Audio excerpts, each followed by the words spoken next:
های گایز، سلام ارادتون چطور؟ خوش اومدین به این ویدیو. بچه‌ها اینجا اومدم کاور گرفتم، یکی رو با نایک کرده بودم، اومدم زدم، یارشم رفتن لابی 2-2 استارت کرده بودیم.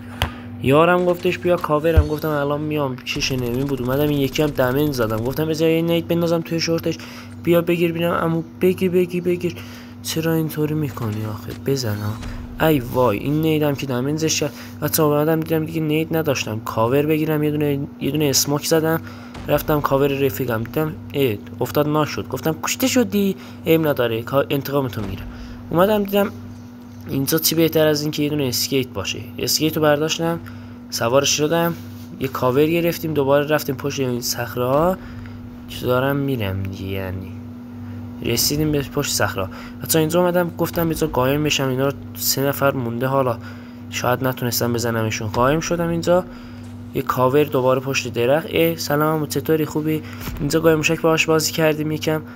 اینجا که اومد گفتش یارم پاشو بزنش دیگه، واسه چی مطرش کردی؟ پاشدم انتقامشو ازش گرفتم دیگه، گفتم دیگه اینم انتقام از رفیقم.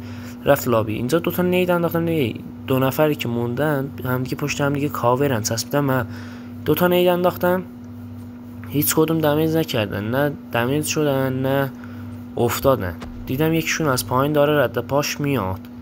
بعد از اون شروع کردم که دوئل زدم و تماشا کنید. حالا اومد یه شات نخورد، دومی دمیج، سومی نمیخوره، چهارمی بگی بینم این ناک. یارش از پشت با 117 دمیج هم میده. یه کاور، ای نزن ای من چی بگم بهت.